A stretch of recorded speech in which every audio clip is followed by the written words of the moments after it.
Bom, como é que tá? Tudo tranquilo? Presidente, muito prazer recebê-lo aqui. Olha, gente, a gente vai falar agora com o presidente Jorge Couto, que vai falar sobre o Luiz Armando, que É o teto único, o né? o teto único, que é aquele assunto que a gente já adiantou na semana Adiantando na semana passada. passada e tem uma reunião de amanhã para depois, novamente com o governo, sobre isso. Ou seja, significa que a prisão de Bolsonaro foi convertida hoje em definitiva prisão preventiva, né? O Supremo definiu e as coisas estão andando no Tocantins, não estão paradas por causa disso. É Né, Jorge? verdade, é Boa tarde, verdade. Jorge. Será que a gente vai ter notícia boa amanhã para vocês, para os auditores e para aqueles cerca de 13 mil funcionários que hoje têm aí o salário biscoitado pelo governo? É o que eu espero. Primeiro, agradecer o espaço a vocês, jornalistas de sucesso. É o que espero. Eu e mais cerca de 1.200 impactados sobre esse malfadado teto remuneratório único do Tocantins, que limita os salários de servidores que galgaram já esse patamar e, infelizmente, o Estado, o governo, dá com uma mão e tira com outra. Ô, Jorge, essa questão ela tem 15 anos, né? Passou por Siqueira, foi Siqueira que criou, na verdade, né? O Siqueira, Mauro Carlesse, a Marcelo Miranda, Sandoval Cardoso, Vanderlei Barbosa, e esse assunto vai seguindo de ano a ano, ou seja, o governo apropria-se de parte do valor do salário dos servidores que supere o teto do salário do governador, que é R$32 mil hoje, né? Aliás, é o menor teto do funcionário público no Brasil, né? É o menor. E muita gente não entende, muita gente acha que está querendo criar despesas, mas não entende que o servidor, ele foi concursado por um salário X, progrediu na carreira, né? Chegou a chegar a um salário Y, né? E o governo corta ilegalmente, pega de volta e não debita na despesa não, né? A despesa lá continua, na contabilidade, continua na despesa bruta de salários, o valor que ele retira como receita, né? Explica melhor para a gente isso, Jorge. É bem verdade. Isso tudo aconteceu desde 2011, quando o então governador Siqueira Campos, como forma de limitar a que os servidores galgassem patamares de bons salários, ele retirou essa possibilidade de nós termos um teto justo. Para você ter uma ideia, Luiz, por incrível que pareça, naquele momento, muita gente não percebeu o quão aquilo nos faria mal. Faria mal aos servidores de modo geral. Por quê? Porque naquele momento, o teto de ministro, de desembargador estadual, era o mesmo de governador. Então, ele não houve assim, grande problema e limitou. Não havia discrepância. Não havia. E, na época, ele tentou pôr em R$18 mil, depois foi para 24.117 e ficou assim até quando, e isso passou pelo próprio governador Siqueira, Marcelo Miranda, Sandoval, governador Carles, governador Vanderlei, e praticamente todos prometeram que resolveriam a situação. Nós chegamos a ter uma PEC, duas, que tramitaram na Assembleia, e, infelizmente, sem o apoio do governo, nós não conseguimos. É importante deixar claro que essa PEC não é necessariamente de iniciativa do Poder Executivo. Pode ser do próprio parlamento e, para tal, basta que pelo menos 8 parlamentares, deputados, assinem para tramitar. Depois, para aprovação, aí sim precisaremos pelo menos 2/3. Jorge, só uma explicação. Na época, o Siqueira, me lembro muito bem da época, o Siqueira justificou uma crise fiscal, uma crise.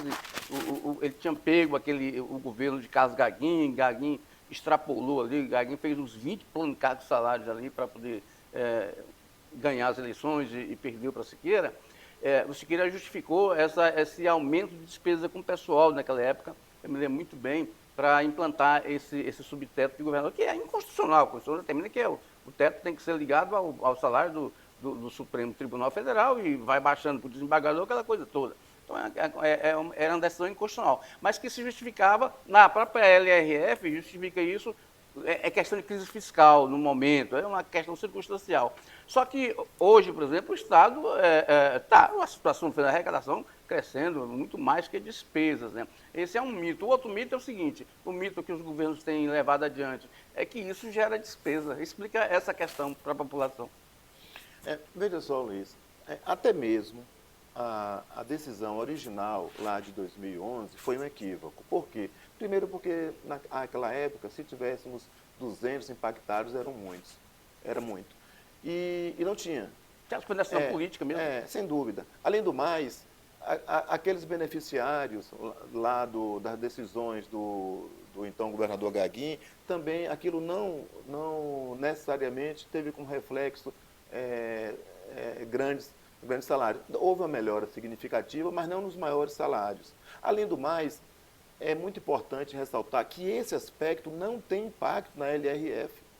Até influencia por uma questão financeira na RCL, na LRF não. Para efeito de coisa, não.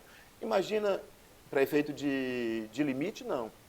Mas trazendo a situação para agora, nós tivemos uma reunião, para ser aqui o mais pragmático possível, tivemos uma reunião na semana passada, há cerca de 15 dias, com os representantes do governo, e fazemos parte de uma comissão representando os impactados, e lá nos foi apresentada uma situação que encerra um manifesto equívoco por parte de alguns técnicos do governo. E eles não inventam números, os números que eles falam são reais. O equívoco está no momento em que aqueles números referenciais. Tiveram como referenciais. Você imagina que eles pegaram agosto de 2025 como o momento das receitas.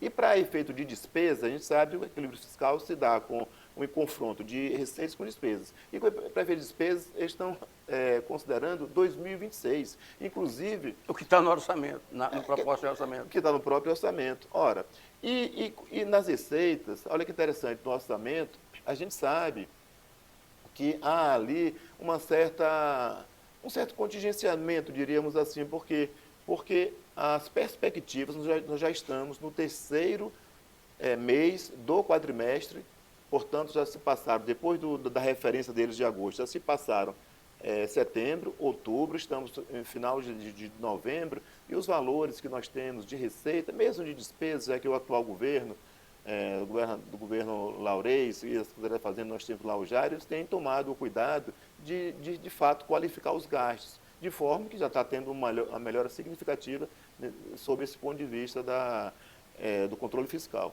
Então, nesse sentido, Luiz, nós nós percebemos que, embora o governo tenha tomado esses referenciais errados, nós procuramos ser o mais objetivo possível. Para você ter ideia, nós somos na SECAD e lá, nem sei porque foram escolhidos os técnicos da SECAD, porque a SECAD trata de folha de pagamento. Né? E nós falamos muito mais do que folha de pagamento, outras despesas, outras receitas. Mais planejamento, né? Até mais planejamento.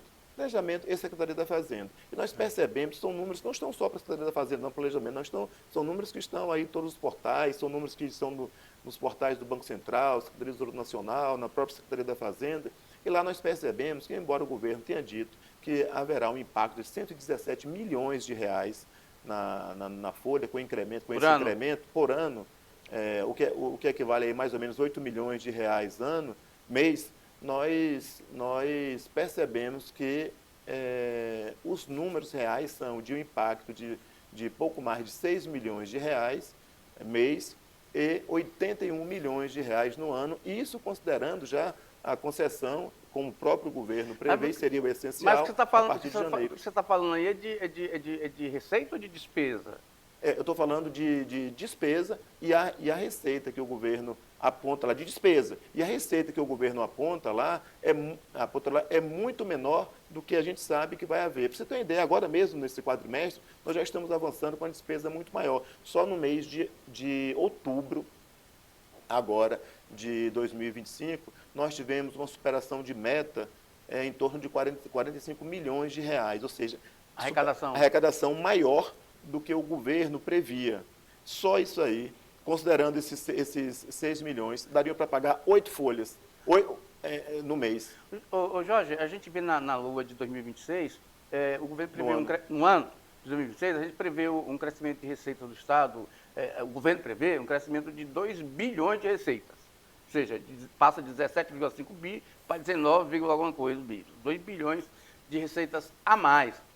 Agora, quando você fala em despesa de pessoal, o governo projeta para o próximo ano 1 bilhão a mais de despesas de pessoal do que o que foi projetado para o ano de 2025. Então, ele próprio já está aumentando em 1 bilhão de despesas. Agora, na questão de vocês, em regra geral, era só ele pagar o que deve, na verdade, porque, na verdade, vocês não estão aumentando despesa para ele. Se aumentar alguma despesa no próximo ano, será as progressões que são de lei, que tem que pagar mesmo para todo mundo, não é isso? Agora, por que você acha que o governo está protelando essa situação? E quanto é que hoje, por exemplo, o governo pega do salário de vocês? Porque tem a questão também do imposto de renda, né, Jorge? Eu sempre acho que, nesse particular, o atual governo, eu não posso considerá-lo protelatório nesse aspecto. As reuniões até têm sido céleres, a gente tem notado boa vontade, e eu falo com experiência de quem lidou com praticamente aí 8 governos. Você é membro da comissão. Sou membro da comissão. E participei agora, juntamente com outro colega, dessa comissão, dois colegas ficaram de analisar e apresentar os números que nós entendemos corretos. Já fizemos, vamos apresentar amanhã, na reunião das 10 horas. E voltando, Luiz, por que o equívoco lá do Siqueira? Porque mesmo lá atrás não havia impacto, como eu já disse. Agora também não tem. E o que a gente devolve, o que a gente está querendo agora é devolver menos, porque se passou tanto tempo, que muitos ainda vão continuar devolvendo, mesmo chegando ao teto. Nós temos o pior teto remuneratório do país. Para você ter uma ideia, só são 4 estados da federação, unidades da federação, que não tem o teto o chamado subteto de desembargador, que representa 90,25% do teto de ministro do STF. Nesse sentido, e desses 4, nós somos o pior. Né? Os 4 estados que o teto é de subsídio do governador, nós somos o pior. E no estado de Tocantins ainda tem a peculiaridade.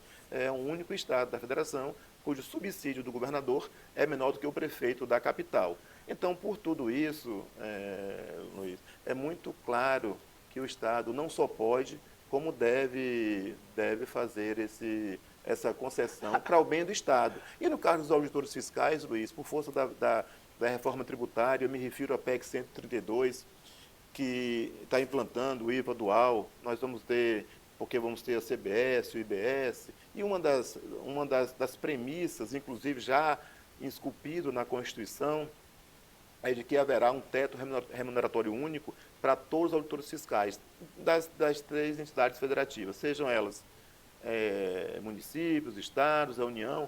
Haverá um teto único. Então, para os auditores fiscais, forçosamente, a partir de 1º de janeiro de 2027, o Estado de Tocantins vai estar numa situação equânime em relação ao país. Nesse caso, seria só antecipar. A marcação eu vejo muito mais instituição abrangente. Por exemplo, se tem um subteto de 32 mil no Executivo, os demais poderes cumprem a Constituição. Não tem subteto no Judiciário, não tem subteto na Defensoria, até na Procuradoria do Estado, que é órgão do Executivo, cumpre a Constituição, não é verdade? Não existe o subteto no TCE, não existe o subteto no Ministério Público Estadual, só no Executivo que tem essa jabuticaba aí do subteto. Em verdade, Luiz, esses poucos estados, 4, que ainda adotam esse teto, eles se apegam lá na PEC 43, lá de 2003, e naquela época houve, está lá expresso na Constituição, dizendo que, em tese, o teto dos municípios é o subsídio de prefeito, dos estados do governador, isso no Executivo, e da União, o de ministro do STF.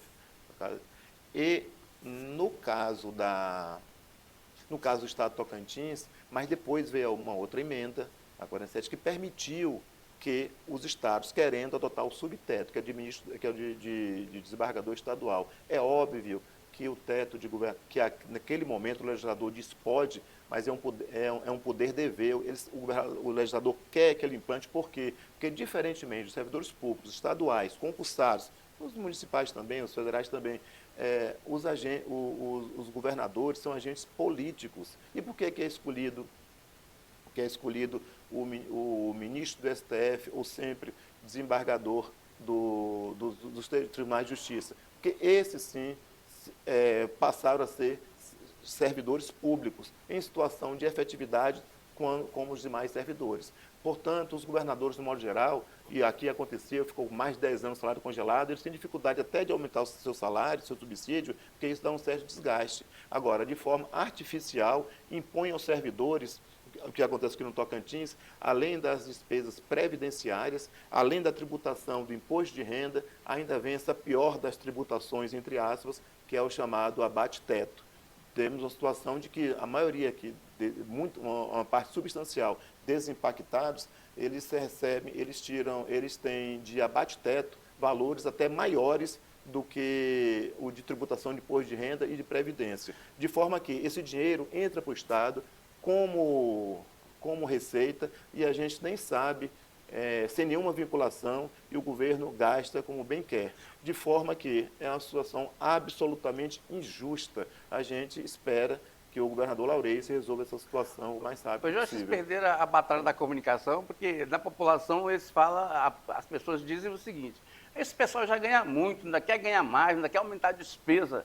Ou seja, parece que essa comunicação chegou na população dessa forma. Vocês perderam essa guerra ou estão aí de pé lutando contra isso? O que vocês estão fazendo para mostrar para a população que isso não é despesa, a despesa já está contabilizada lá? Nós estamos fazendo exatamente o que eu estou fazendo neste momento, aproveitando esses espaços de comunicação democráticos, como esse daqui, e sempre somos chamados, fazemos questão de falar. É uma situação que nós já fizemos enfrentamento na Assembleia Legislativa, sem termos o mesmo púlpito que tinham lá determinados parlamentares.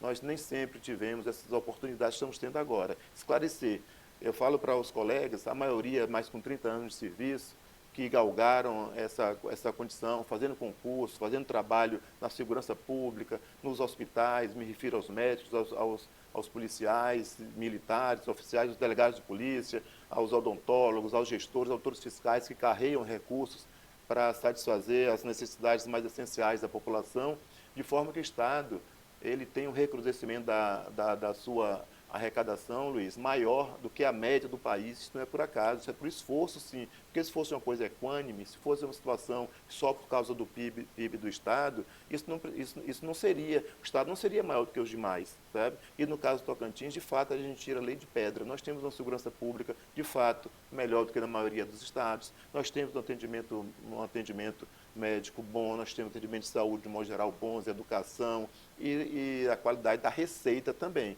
O fato é que hoje nós esperamos ter a oportunidade, a gente acredita na comissão designada pelo governador, há uma condução assim, muito democrática pela doutora Irana, doutor Bruno, o secretário Jair, todos os secretários, o Ailton, o Ornaldo Dimos. Espero que tenhamos a oportunidade também, se for o caso, de conversarmos com o governador, porque nós precisamos debater essas situações claras. Isso é bom para o Estado, isso é bom para o IGPREV. Essa é uma situação, Luiz, que se eu tivesse, desde 2011, contribuindo para a Previdência, com o salário, com esse salário, seria muito melhor para o IGPREV. Ou seja, a diferença, o abate do técnico, abate no teto, ele não desconta a contribuição previdenciária. Não desconta a contribuição previdenciária. E aí, quando o cara aposenta com valor... Com um valor maior. Né? Você imagina, os auditores fiscais, se o Estado não conceder agora, todos os auditores fiscais, a partir de 2011, vai ter o seu teto remuneratório com base como limite do ministro do STF. Eu não contribuí com isso. Por culpa de quem? Por culpa dos governos, que nós demonstramos para todos eles que isso era bom para o Estado, era importante para o Estado. Eu tenho um contrato com o Estado. O meu contrato prevê que eu vou chegar àquele valor, está lá no nosso plano de cargos e salários. Se eu vou chegar e o governo impõe um subteto desraigado da maioria das unidades federativas, ele está tirando de forma artificial. Portanto, eu falo para todos os colegas que não tenham vergonha dessa luta. Essa luta é importante, é muito bom para o governo, é importante para o Estado do Tocantins, é bom para o IGPREV. E se tiver impacto no IGPREV depois, o Estado tem que fazer o aporte. E, inclusive, o problema que o IGPREV começa a passar, nem é por causa daqueles problemas que tivemos lá das aplicações, das malfadadas aplicações, é muito mais mesmo por falta de aporte, o que começa a ser corrigido. Portanto, eu acho muito importante esclarecer para a população, esclarecer para os impactados que não tenham vergonha dessa luta. Essa luta é importante. O que não é justo é essa forma artificial de se manter os seus proventos, suas remunerações, de modo geral, suas remunerações congeladas de forma, repito, artificial, injusta e que prejudica o próprio Estado. São a grande maioria servidores moradores daqui, que a remuneração fica aqui e que fizeram por merecer esses justos salários. Agora, Luiz Armando, presidente, a reunião será hoje ou amanhã? Amanhã. Amanhã. A gente deve trazer, então, na quarta-feira o resultado, né, de tudo isso e as novidades relacionadas a essa luta. Obrigado pela participação aqui, presidente. Volte quando quiser, viu? O espaço está sempre aberto. Eu que agradeço. Fico especialmente feliz pela oportunidade. Muito bem. Vamos seguindo por aqui? O deputado federal Alexandre Ramagem, do PL do Rio,